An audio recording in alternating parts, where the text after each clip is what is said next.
Good evening. I'm Shika, and here today I want to talk about the importance of mental health, especially for women in Women's Health Month.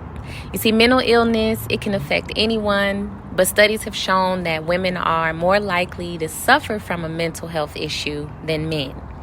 Now, men experience these same issues, but deal and cope or respond to them differently than women. The female experience and response in general is just different from that of a male's. And I want to highlight that mental health can essentially be what's going on in your head. Okay, the conscious experience and the unconscious or subconscious experience. And we can discuss that later. But to summarize, your thoughts are important and really impact your overall well-being. And we sometimes don't realize what that even means, but I'm sure you experience a mental health issue at some point in your life. In fact, 1 in 5 women experience a mental health crisis, either anxiety or depression or post-traumatic stress disorder or even an eating disorder. And that's just me naming a few. And I admit that I have or I experience all of them. Growing up and seeing or being exposed to alcoholism and drugs, watching my family battling life, whether it was good or bad, it's all trauma. Especially even having been sexually abused by so-called family and friends. All of that has had a lasting impact on my mental health, my mental well-being. And back then, I thought that this is just how it is.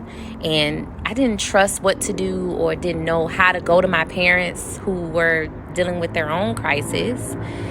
So it was kind of troubling, to have to face this. And even later on in my life, realizing that it was still impacting me.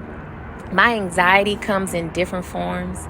For example, there was a time when I was studying and, the words started jumping off of the page of the book and was like running at me. And that little lizard voice in my head was yelling at me and saying that I was stupid for wasting my time. What am I studying for? I'm going to fail anyways. I'm dumb. And it would not stop until I grounded myself. And I had to pull myself through that. I was going to lose it. And I did. And then there was another time where my heart, was pounding so erratic. I'm sure it was like coming out of my shirt. I could hear it loud and clear.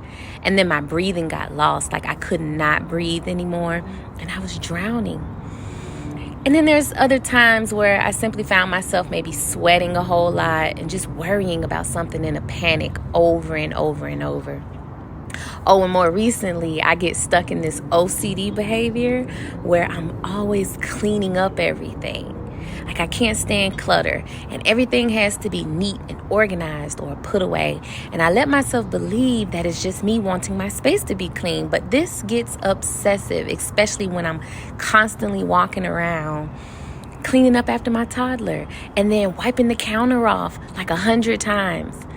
It's like I can't sit still and be okay. And it's annoying. And then let's talk about depression, okay?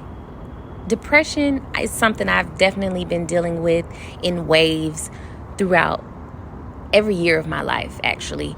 And it's worse during the winter or the cold months when there's not enough sun, I assume. Hence why I moved to Florida. Now, depression, like I said, has crept into my life multiple times in many different ways, but the blues is always the same. It's this dreadful feeling, like you feel stuck in a sad mood and a detached mood, like nothing else matters no matter what you do. Nothing else matters, even you. Like that's how I felt about myself. And as a teenager, I didn't know what was happening to me. And once while dealing with a teenage relationship crisis, I did find myself in a very, very, very low place where I tried to hang myself or strangle myself. And I cried and cried. And I remember just begging for answers that did not come to me. I was questioning what I had done wrong. And it felt like no one heard me. No one was going to come and save me. My parents didn't know. My sister didn't know. And I struggled with this depression alone. And I just kept my pain to myself. Now, something came to me in that moment that loosened the grip and changed my mind. I can't really explain that. Obviously, I didn't follow through with it because I'm here today. But suicidal thoughts and suicide is a serious, serious situation. I've been in some stressful situations that drove my sanity away, and I found myself feeling like I'm useless, better off alone, or better off not here. And in those dark times, I've had to find the strength to carry on and just hit the reset button and pull through. Now, I've been through a lot. I mean, even postpartum depression after my son, and then again after losing a baby. Each experience was different, but still, depression is depression. And I just recently lost a friend, my brother from another mother, to suicide. He was suffering something miserable, ups and downs.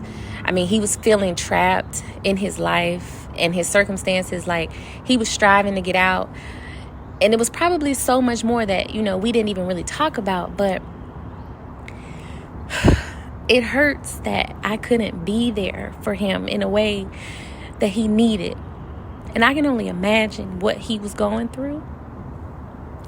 And what I know is that, like, society can often put a lot of pressure on all of us, men and women.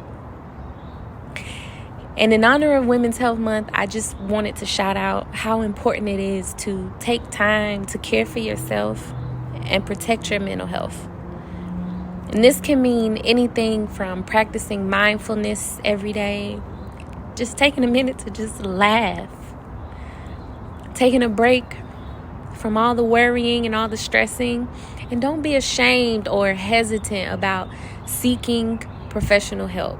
It is okay to not be okay sometimes. And everybody should have access to the resources they need to take care of their mental health.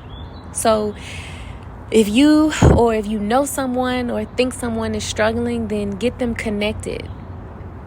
Get them connected. There's NAMI, the National Alliance of Mental Health or Mental Illness. You can just call or text 988. It can be draining for someone, like, especially if you're caring for someone who has a mental illness and don't know or whatever, but you have to get some help for you because you're important and you need that in order for you to remain resilient so you can bounce back and continue to be there for them. It gets hard sometimes. You want to just give up, right? Like, the hell with this. But you got to stay strong, get help, and I don't want to go all over the place. So I thank you all for listening. And until next time, be well.